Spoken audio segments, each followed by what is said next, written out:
नारायण वासुदेवा हे नारायण वासुदेवा हे भद्रे नारायण वासु श्री कृष्ण गोविंद हरे मुरारी हे नाथ नारायण वासुदेवा श्री कृष्ण गोविंद हरे मुरारी हे नाथ नारायण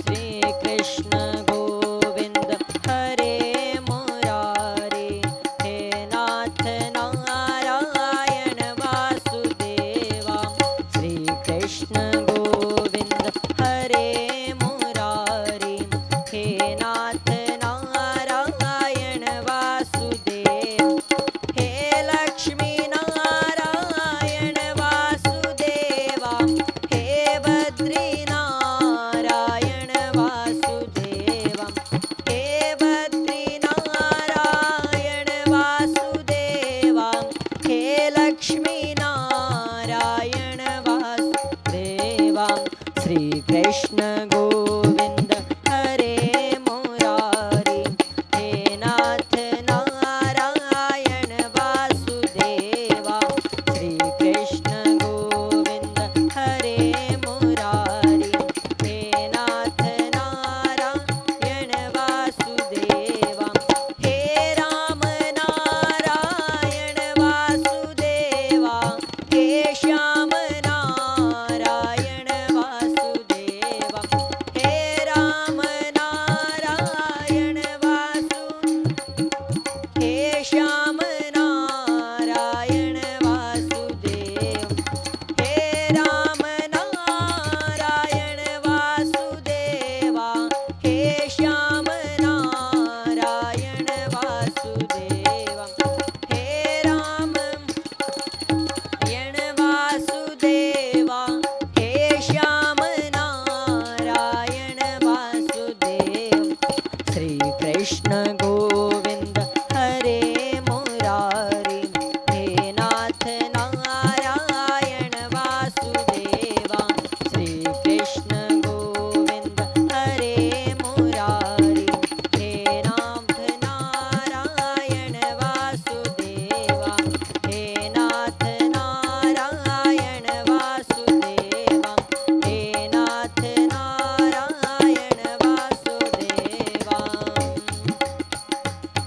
हरे राम राम राम हरे हरे हरे कृष्ण कृष्ण कृष्ण हरे हरे हरे राम राम राम हरे हरे हरे कृष्ण कृष्ण कृष्ण हरे हरे हरे राम राम राम हरे हरे हरे राम राम राम हरे हरे हरे कृष्ण कृष्ण कृष्ण हरे हरे हरे राम राम हरे हरे हरे कृष्ण कृष्ण कृष्ण हरे हरे हरे राम राम हरे हरे हरे कृष्ण कृष्ण कृष्ण हरे हरे हरे राम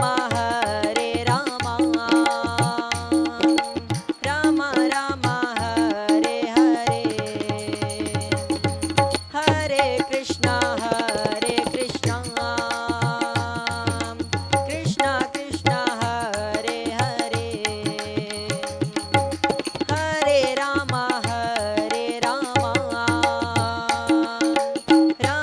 राम हरे हरे हरे राम राम हरे हरे हरे कृष्ण कृष्ण कृष्ण हरे हरे हरे राम राम हरे हरे हरे कृष्ण कृष्ण कृष्ण हरे हरे हरे राम राम राम हरे हरे, हरे कृष्ण कृष्ण कृष्ण हरे हरे, हरे राम राम राम हरे हरे, हरे कृष्ण कृष्ण कृष्ण हरे हरे, हरे राम राम हरे हरे, हरे राम राम हरे हरे, हरे कृष्ण कृष्ण कृष्ण हरे हरे, हरे राम राम राम हरे हरे, हरे कृष्ण कृष्ण कृष्ण हरे हरे, हरे राम राम हरे हरे, हरे कृष्ण कृष्ण कृष्ण हरे हरे, हरे राम राम हरे हरे, हरे कृष्ण कृष्ण कृष्ण हरे हरे, हरे राम राम हरे हरे, हरे कृष्ण कृष्ण कृष्ण हरे हरे, हरे राम राम हरे हरे, हरे कृष्ण कृष्ण कृष्ण हरे हरे, हे गोपाल राधा कृष्ण गोविंद गोविंद, हे गोपाल राधा कृष्ण गोविंद गोविंद, हे गोपाल राधा कृष्ण गोविंद गोविंद, गोविंद गोविंद कृष्ण गोविंद गोविंद, गोविंद गोविंद कृष्ण गोविंद गोविंद, हे गोपाल राधा कृष्ण गोविंद गोविंद, हे गोपाल राधा कृष्ण गोविंद गोविंद, हे गोपाल राधा कृष्ण गोविंद गोविंद, गोविंद गोविंद कृष्ण गोविंद गोविंद, गोविंद गोविंद कृष्ण गोविंद गोविंद, हे गोपाल राधा कृष्ण गोविंद गोविंद, हे गोपाल राधा कृष्ण गोविंद गोविंद, हे गोपाल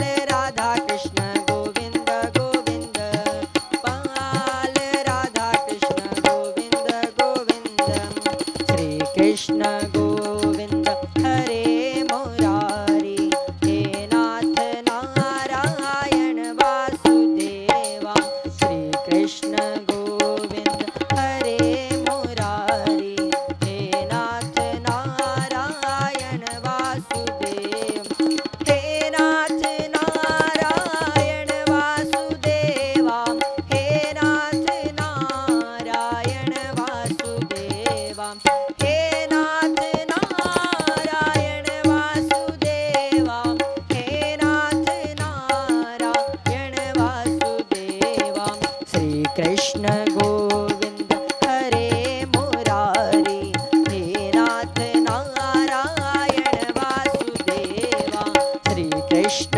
गोविंद हरे मुरारी, हे नाथ नारायण वासुदेवा, श्री कृष्ण गोविंद हरे मुरारी, हे नाथ नारायण वासुदेवा, हे नाथ नारायण वासुदेवा, हे नाथ नारायण वासुदेवा,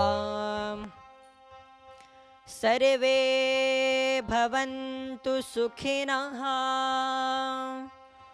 सर्वे सन्तु निरामयाः, सर्वे भद्राणि पश्यन्तु, मा कश्चित् दुःखभाग् भवेत्, ॐ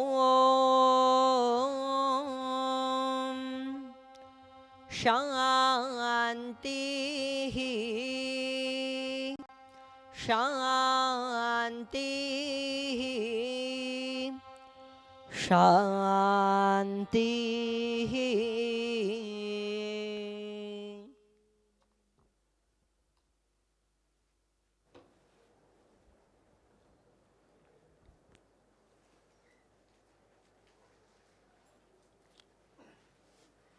Welcome to Satsang.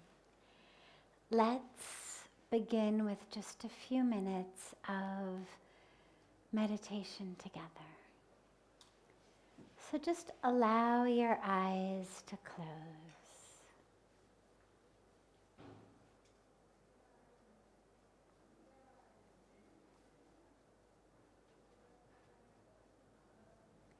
Allow the attention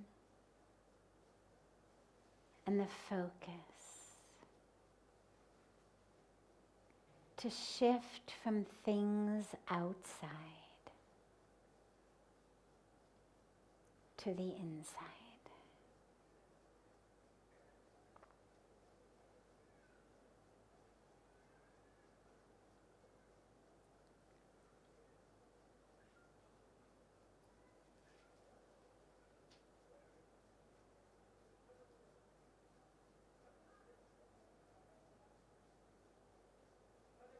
Draw the awareness to the breath.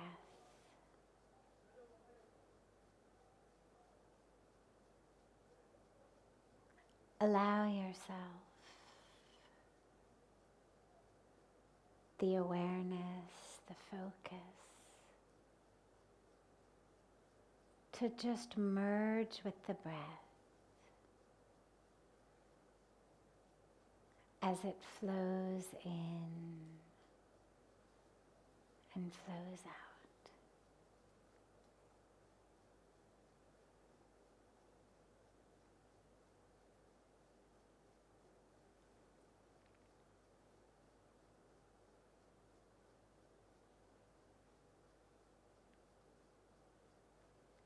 As you inhale, as you breathe in,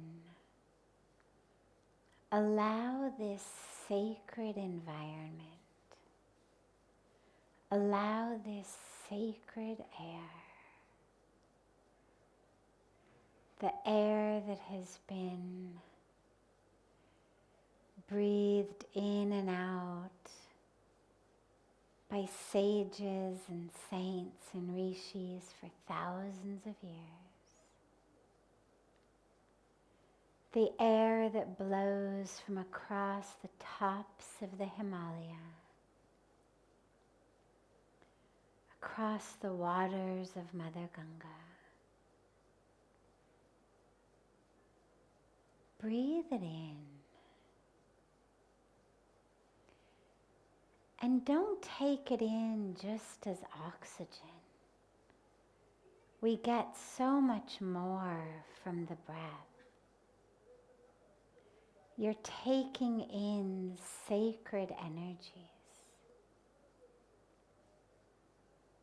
You're taking in the power of awakening.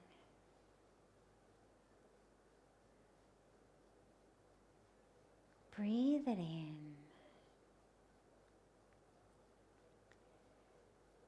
And allow it as it enters and rises through the body. Allow that sacred and divine energy to touch and illumine and awaken the cells of your being.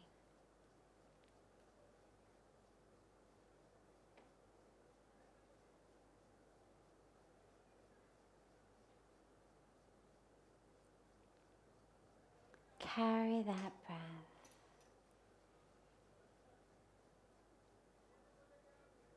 Carry it into every cell, every corner, every aspect of the being.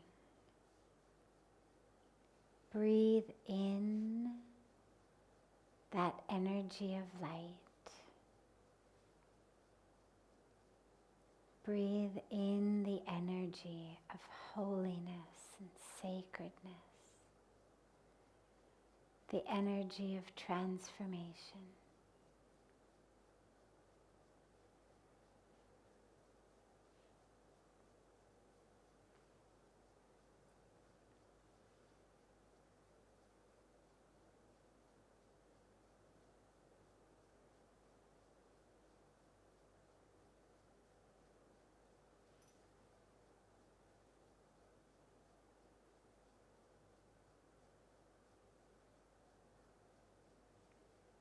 feel the being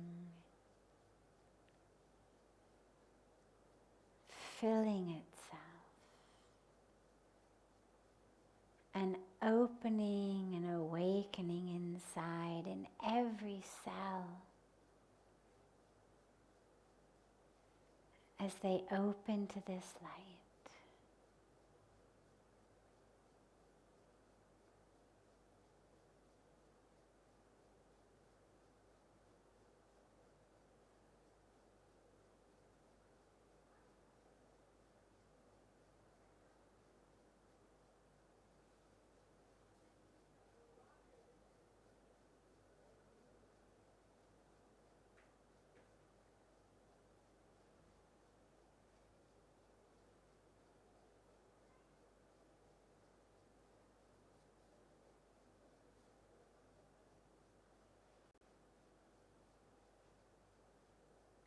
Gently bring the palms of the hands together at chest level.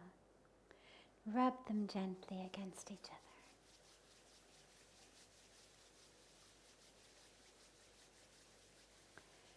Place the cupped palms over your closed eyes.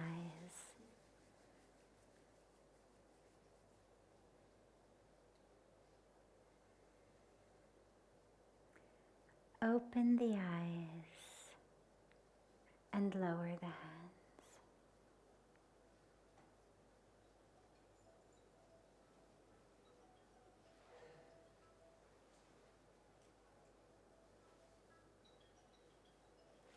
Welcome to Satsang. If everyone could just take a moment and make sure your phones are off or on silent, it'd be wonderful. Sometimes we think they are, and it turns out, unfortunately, they're not.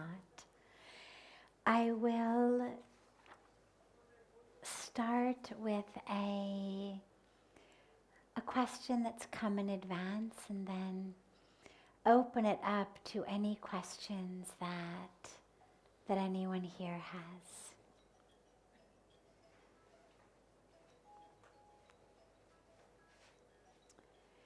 Spiritually, we can feel love for everyone. So it sounds like you could have a romantic love relationship with anyone. How do you decide if someone is the right life romantic partner for you?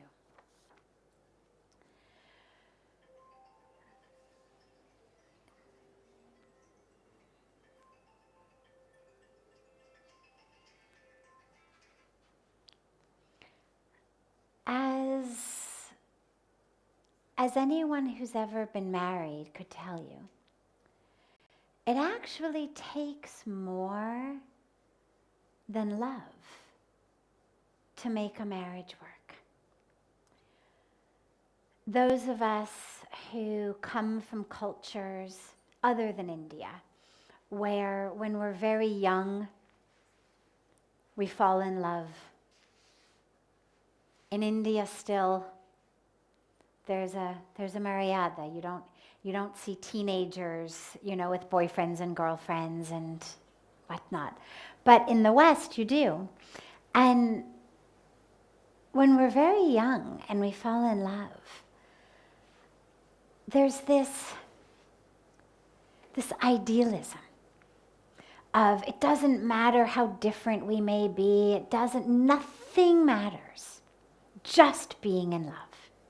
And it's not that we lose all of our idealism as we grow, but we do tend to get somewhat more realistic, somewhat more wise in the ways of the world, somewhat more jaded even, you could say.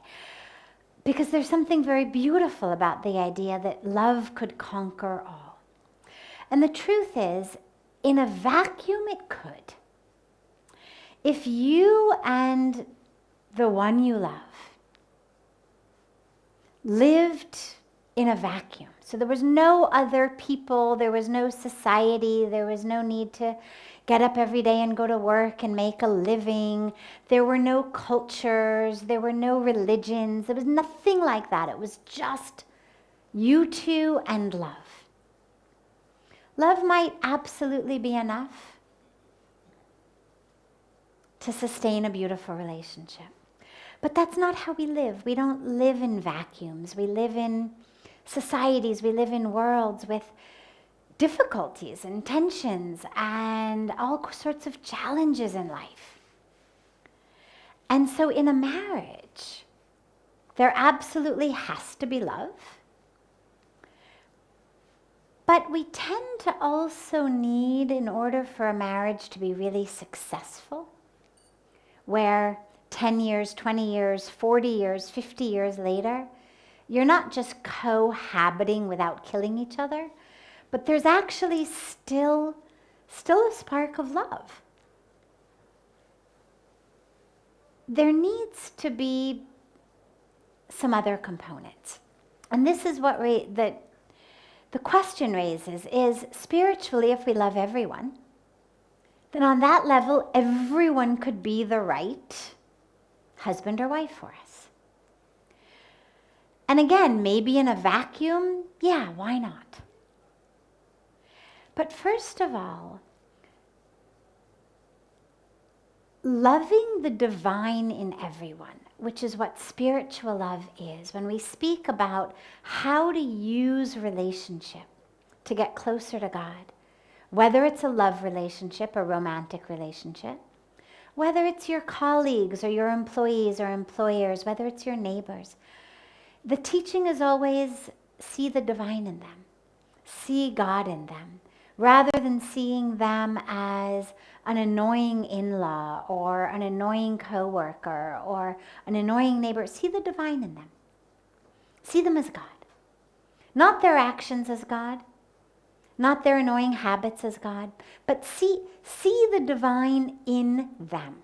So that rather than focusing on the tone of voice they're using or their actions or how loudly they're playing music or how unkept their garden is or their desk or whatever it may be, instead of focusing on that, we focus on the divine. And if you can achieve that, then you achieve this aspect of spiritual love, which we're loving spirit. It's not about body to body. It's not about form to form. It's spirit to spirit. But in a marriage, you've actually got to figure out things like who's going to go grocery shopping? Who's going to stay home and take care of the kids? What religion are we going to raise these kids? Who's going to discipline the kids? Are we going to live in an extended family? Are we going to live in a nuclear family? Who's going to bring home the bread? Who's going to be the one who has to get up and go to work? And obviously we have societal norms, especially in India. But just because something may be a norm doesn't mean that it's what our choice is. And these days, even in India, things are changing so quickly that there's no rule anymore that it has to be like this, that the man has to do that and the woman has to do this. Things are changing very rapidly. मैंने देखा मेरा बस 23 वर्ष हो गया और 23 वर्ष में इतना change हो गया कि it's like night and day. So even in India, norms are changing. And so in a marriage, it's not just about, oh, I love you, you love me, I can see the divine in you, you can see the divine in me. Well, if we're both divine, who's going to take out the trash? Somebody's got to. If we're both divine, who's the one who gets to sleep in and who's the one who gets up early and goes off to work? If we're both divine, then when you want to go for Chinese food and I want to go for Italian food, who gets to decide? Like, who's giving in to whom? And these are all, small little things, but there are bigger things. There's all sorts of challenges that marriages present. And this is why it's so important to look at things other than love. And spiritual love, at least, when we're looking at soul to soul, spirit to spirit, that stands you in very good stead. Because at least over the next 10, 20, 30, 50 years, your spirit's not going to change. But when most of us fall in love, we tend not to fall in love just with the spirit. We fall in love with kuch kuch hota hai. You know, there's that, right? Something happens inside. There's this feeling inside. And that's great. Nothing wrong with it. The problem is that kuch kuch doesn't usually last that many years. There needs to be something deeper. When we fall in love because, oh my God, he's handsome and she's beautiful, and we can, you know, there's this click. That's great. Again, nothing wrong with it. But the problem with that is when we fall in love like that, we tend to fall out of love. And this is where you see such a high divorce rate. For example, in America, which is a culture that doesn't have arranged marriages, that doesn't have a situation where someone who's not in the throes of passion is actually stepping back and saying, all right, wait. Let's look at how they've both been raised. Let's look at the culture they come from. Let's look at the norms from both of their families. Because, again, not that it has to be like that, not that they have to match, but that what we know is a marriage is so difficult that even when you come from the same background, even when you're the same religion, same race, same socioeconomic status, same age, same education background, that's still not enough to make a marriage work. You still need a lot of love and a lot of grace and a lot of ability to surrender and sacrifice. But we know that at least those things help give you a strong foundation for when you have to make choices. And to handicap yourself unnecessarily is a decision that most of those who make arranged marriages wouldn't go for. Which is why when we're living in a world mostly of love marriages, there's lots of passion, there's lots of falling in love, there's lots of everything. And then there's a lot of falling out of love. And so when you're thinking about someone being a romantic life partner, absolutely there needs to be love that is non-negotiable. There also needs to be a mutual, not single-sided, mutual willingness to sacrifice. Because while you both can't get what you want all the time, it also doesn't work when only one person is the one always sacrificing. And so there needs to be a mutual agreement to sacrifice. And not just to sacrifice on Chinese or Italian food, but to actually make sacrifices. I mean, when we have to make a choice, you get a job offer in this city, I get a job offer in that city. Or you get a job offer here, but my elderly parents live here and it's important to me to stay and take care of them. These are the sorts of real situations that people face. And it's really important. You obviously were not clairvoyant. You can't know in advance exactly what situations you're going to face.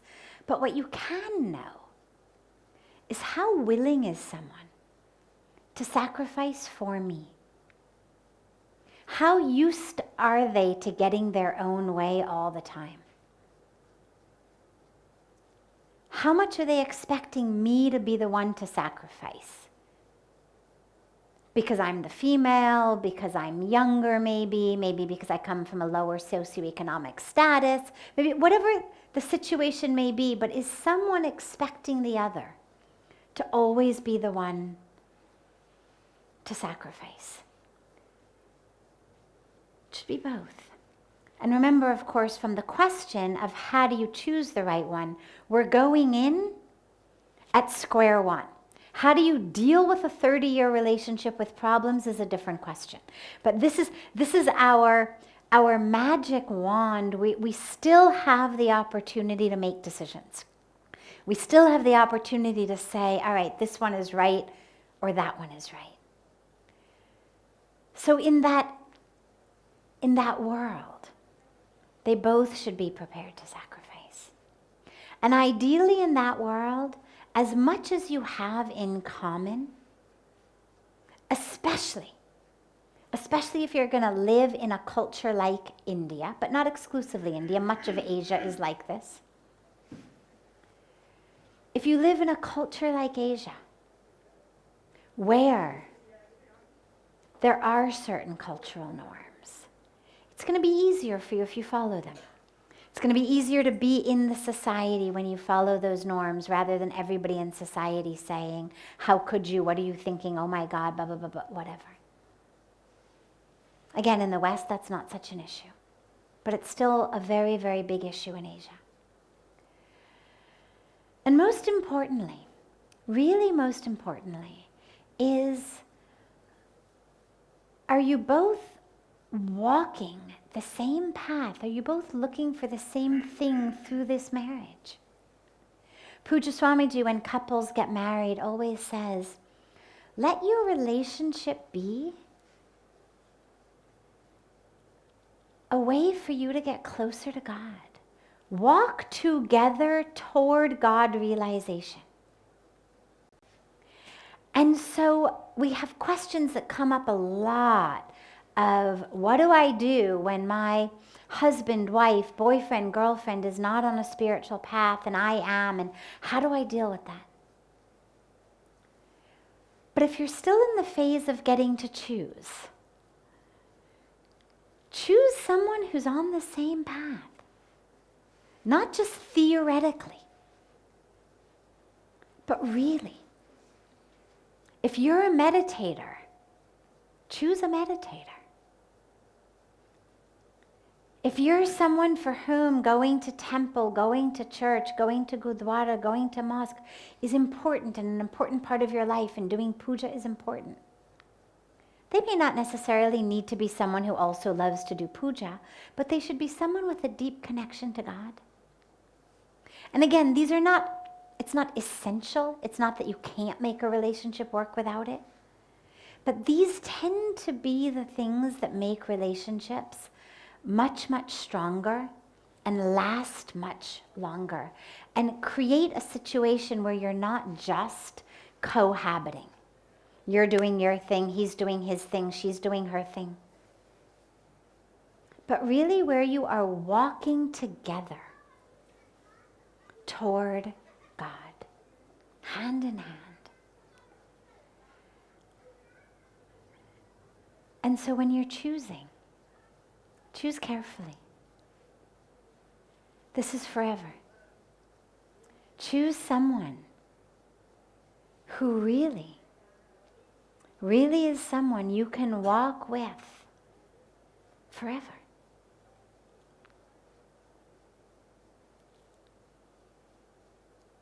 The problems that come up later are different questions. We'll deal with those another time. But for now, when you get to choose like that.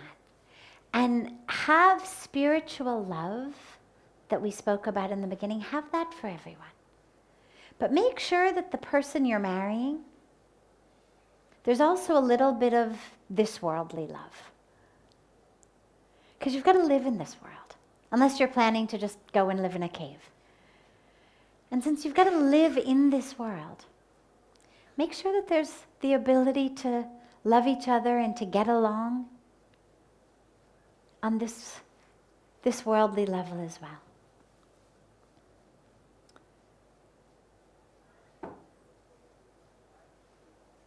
I'll open it up to any questions that anyone here has before taking any others that came in advance.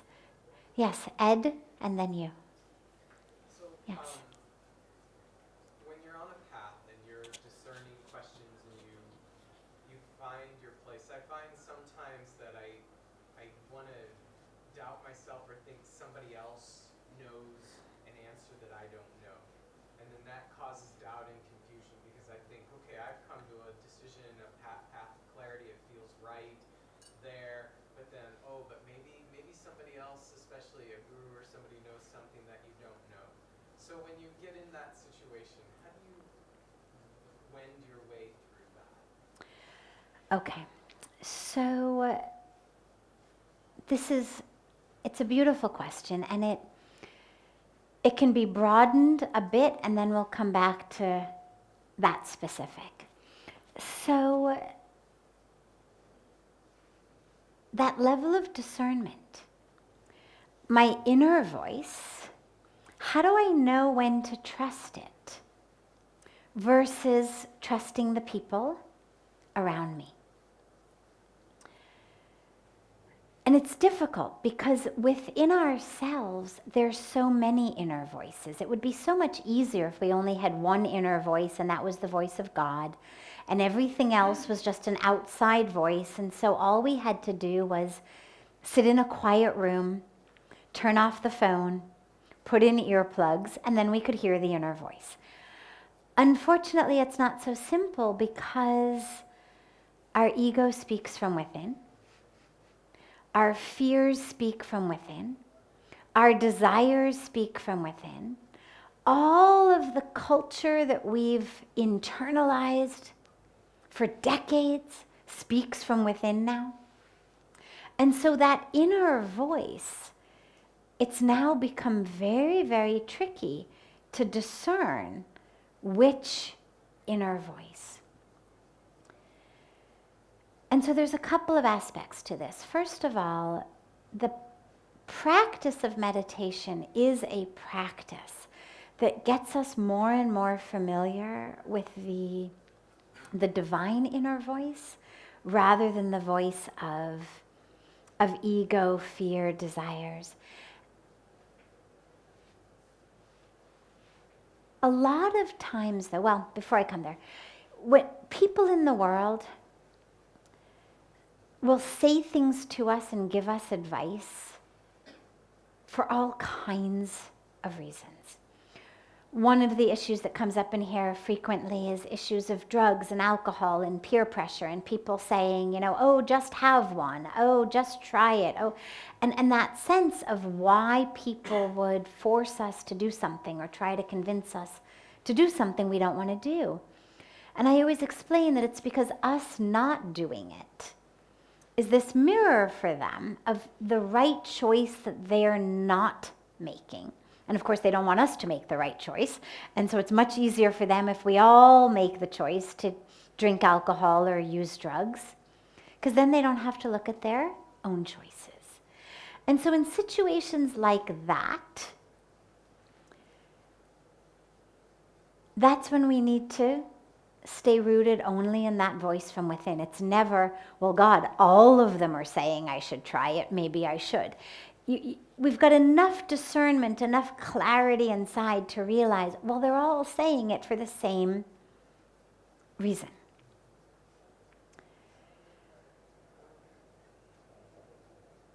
Then, when we come to questions of people we trust, gurus, but not exclusively even gurus, because a lot of us may not have a guru, but in general, people we trust. What I have found is that they actually can be the right mirrors for us. So for me, for example, when I had gone back to America after being in India for the first 3 months, and it's a long story, I won't go into the story here, some of you know it already, but Pujya Swamiji sent me back to America to finish another semester of my PhD program. And I wanted to stay in India. So I go back, I follow his orders. I was very obedient. I went back. And when I go back, everybody is telling me to stay in America. Now my heart, my mind, every aspect of me, it wasn't just like an inner decision that I wasn't sure which part of me it came from to go back. But every cell of my being was breathing India. I knew, I knew with every minute and every moment I have to be back there. And in fact, I knew I already am there. I felt like I was here even though I was there. But everyone started saying, you're making this horrible mistake. Definitely don't do it. If you want to do it later. Finish your degree first. Get yourself settled. Then you want to take a year or two for, spiritual exploration. Go ahead and do it. And I actually found myself about 6 weeks or so after coming back to California, genuinely confused and genuinely in this state of, oh my God, am I making this horrible decision? Maybe I am being called by a desire. Maybe, who knows? Because remember, I was in a psychology PhD program. So I had teachers and deans and people who really know exactly what to say, explaining to me exactly why this was not the right decision. And I really got confused. And I really hit a point where I thought, oh my God, what am I doing? And again, every aspect of me knew this is where I'm supposed to be. But I really started to doubt it. And I really started to think, okay, maybe these people are right. Fortunately for me, I had 2 people, mentors of different sorts, whom I deeply, deeply, deeply trusted. Had trusted for a very long time. Had proven themselves over the years of my life, not just to be amazing, incredible beings in and of themselves, but had actually proven to be people for whom everything they told me was for me. People who I knew did not have an ulterior agenda. They weren't looking for me, it wasn't that they needed me to make a choice because I was holding up some mirror for them, or that it brought up something for them, or whatever it was. Or that they just had some agenda, and I knew they had guided me well in the past. They only had my best interest at heart, and they were people whom I deeply respected. And whom when I looked at, I thought, yeah, this is wisdom. This is where I want to go. They're both much older than I am. And both people, I thought, yeah, this is wisdom I would like to have. Both of them said to me in different ways, but in no uncertain terms, go back to India. In fact, one of them said to me, I was sitting with her, bemoaning this confusion that I was having. And I said, I don't know what to do. She looked at me. And she said, she's a seer of sorts and deeply, deeply spiritual and knew me very, very well. And she said, when I look at you, I see a woman in India. She said, I don't see a woman in California. She said, right now in this moment, I see a woman in India. She said, energetically, you're there already. She said, you don't have a decision to make. She said, as far as I can see it, the only decision you need to make is whether you're going to spend the next 2 months, which is what I had left, or 6 weeks left of the semester, driving yourself crazy, convincing yourself that you're making a decision that actually you've already made, or spending the next 6 weeks putting your stuff in storage and getting yourself ready to move to India. And because they were 2 people whom I respected so deeply, it didn't matter whether there were 100 people on the other side. I knew what they were saying was right. And of course, what they were saying resonated with my own deepest, deepest, deepest truth. That in that moment had gotten lost. It had gotten lost in desire. It had gotten lost in fear. It had gotten lost in ego. My parents didn't want me to come. There was such a drama that I had so many inner voices at that time, that I needed to have some outer voices to help me bring clarity. And so what I would say is that in general, in every experience that I've seen in my life and in the life of everyone who has shared their experiences with a guru with me, the guru knows. Because what the guru is seeing, see, what we see is this intersection of time and space. We see how I feel now, what I want now, whether it's something I'm grabbing, whether it's something I'm pushing, whether it's something I'm desiring, whatever it may be, I'm experiencing what I'm feeling now. The guru actually sees it all. You know, we speak so much in here about that tapestry and our inability to see the full tapestry that makes karma make sense. Well, the guru actually can see the full tapestry. And so I would always trust the guru, because we are limited in our ability to make any decision by laws of time and space. I can only see this time or the past. I can only see this place. The enlightened masters, and that may not necessarily be every guru, but the enlightened masters aren't limited like that. They can see everything. And so having the benefit of someone who can see everything,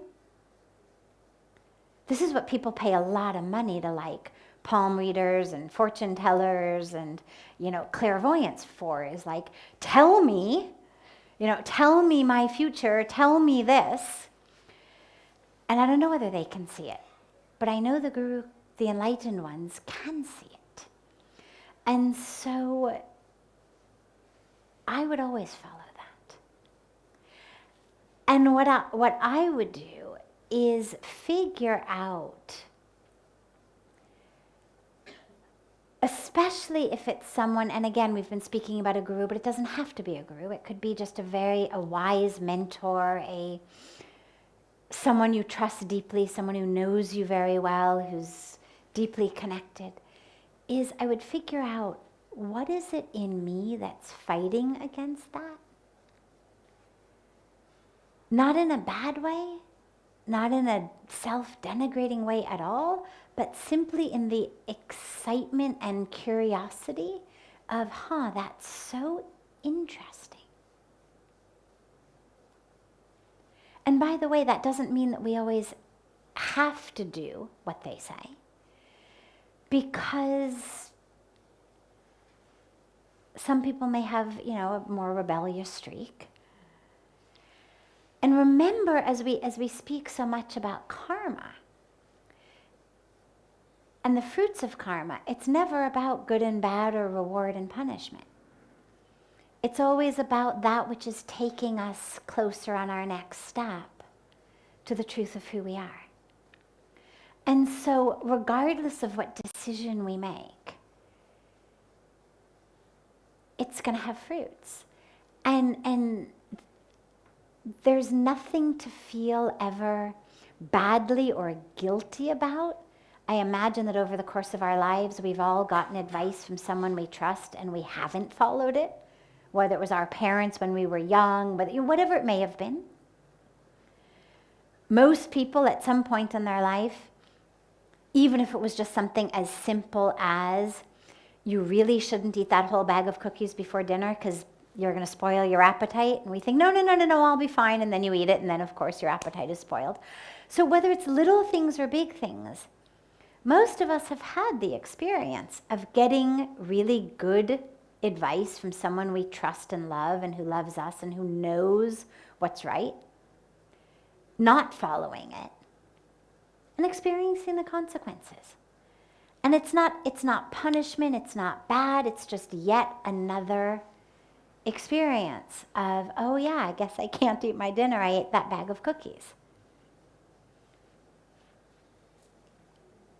And so, but for you particularly as an introspective person, and for people who are on that path of introspection and really looking at the self, I would always ask myself, what is it in me that's fighting against that? Because that's where our own introspection gets interesting. What is it? What is that? Because that takes us into a whole interesting aspect of ourselves. Of what is it? What is it I'm looking for other than the light? Because remember, that's what the guru brings. People come sometimes to the guru and say, so I've got these 2 job offers, which should I take? Now the guru's not the one who's going to tell you which job to take. The light that the guru brings is not about you should go to this college or that college or take this job or buy this house or that house.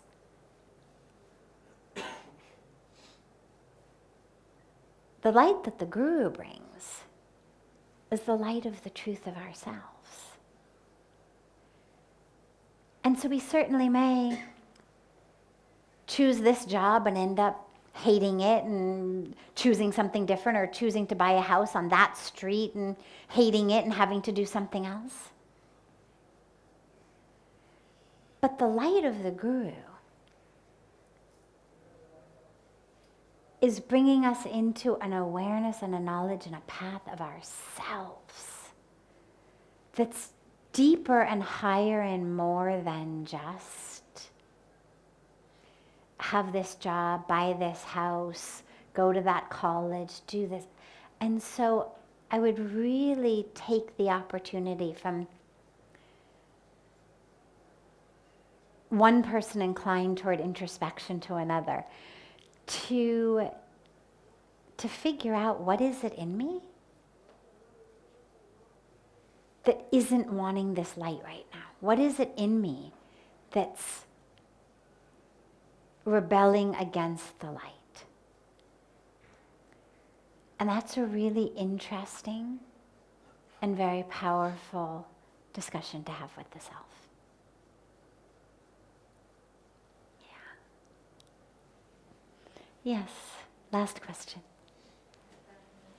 I'm in a relationship for 7 years, and we have 2 children. When we fight, he just say, "I don't belong to you, and I'm not your property," something like that.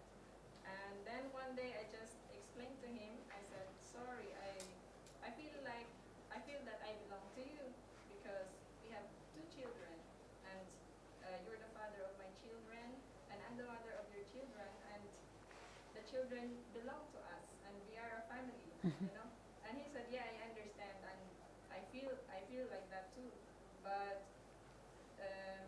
for me, the word belong," he Yes. said, "for me, the word belong cannot be used to a person. Like, I'm not an object," like he said, something like that. So what would be the best thing, how to say it,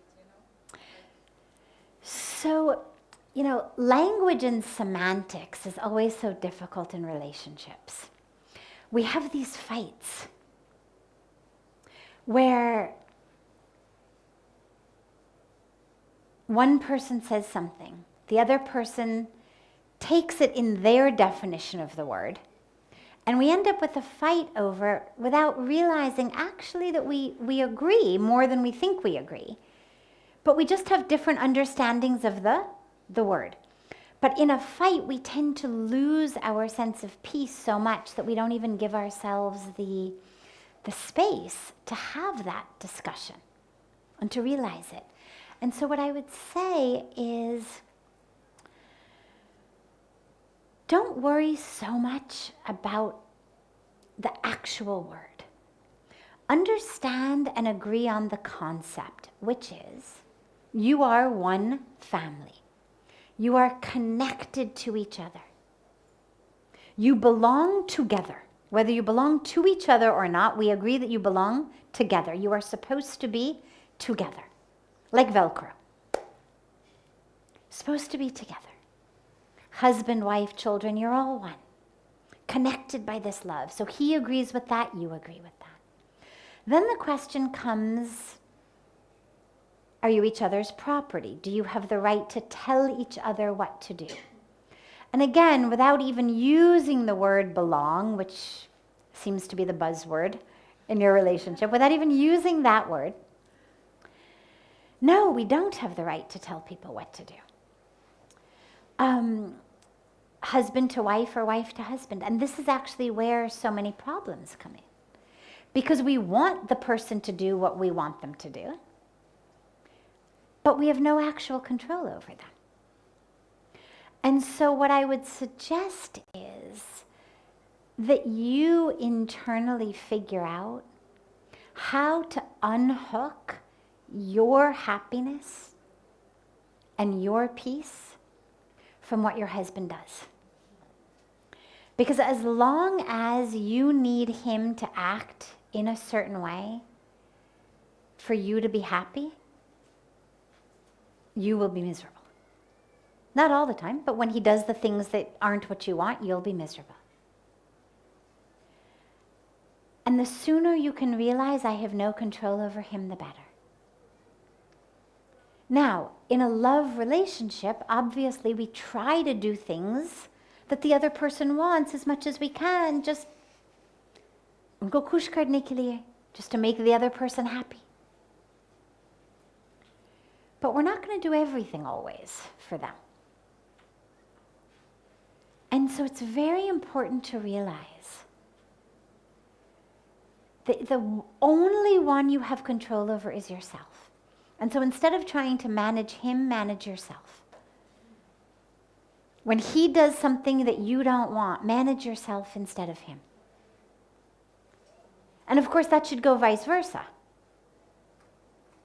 Meaning, if you do something that isn't what he wants, he also should learn to manage himself rather than managing you. Because whatever it is, it should be mutually applicable. And this is very important. And as your children grow, if they're very young, this may not pertain yet, but as they grow, this is going to be important with them too. They're also not your property. One of my favorite poems ever is a poem by Khalil Gibran on parenting that says basically your children have come through you, but they don't belong to you. They're not yours. Life's longing for life has used you. Those are not his exact words. The first part is, the second part is not. Has used you to bring forth life. That doesn't make them your property. And so as they grow, try to realize that with them too. They're going to have their own ideas. They're going to have their own ways of living. And again, the sooner that you can unhook your own happiness and peace from what they do, what your husband does, the happier you're going to be. And interestingly, the happier the family as a unit will be. The more the family will belong together when there is the space for each person to be themselves. And that's what's important in a family, is realize that you belong together, but you're not each other's property. And that belonging together is the glue that holds you together, but it's also what enables you to give each other freedom. Because if I know that we belong together, and she says, I'm going off for yoga class, and I say, but wait, I thought you were gonna, make me lunch, or sit here and be with me, or what. Because I know we belong together, it's actually going to enable me to give her the space to go and do that. because I'm not going to risk our belongingness together in order to get her to be obedient to what I say. When I know I belong with this woman, I'm going to figure out how to adapt myself so that I can belong with her happily. So belonging is very important. It's what prevents us from having rampant divorce rates. And if you don't have a sense of belonging, then it's, oh, you've stopped doing what I want, you've stopped doing what makes me happy, okay, this isn't working, let's forget it. But when I know we belong together, then okay, I'm going to adapt myself. And everybody should adapt so that there's the space for everybody to grow. Under one sun, together, in one soil, but separate. Roots interconnected, but separate trees. Okay? Yeah. And don't worry so much about fighting over the word with him. Just make an agreement that you're never going to use the word. Find some other word.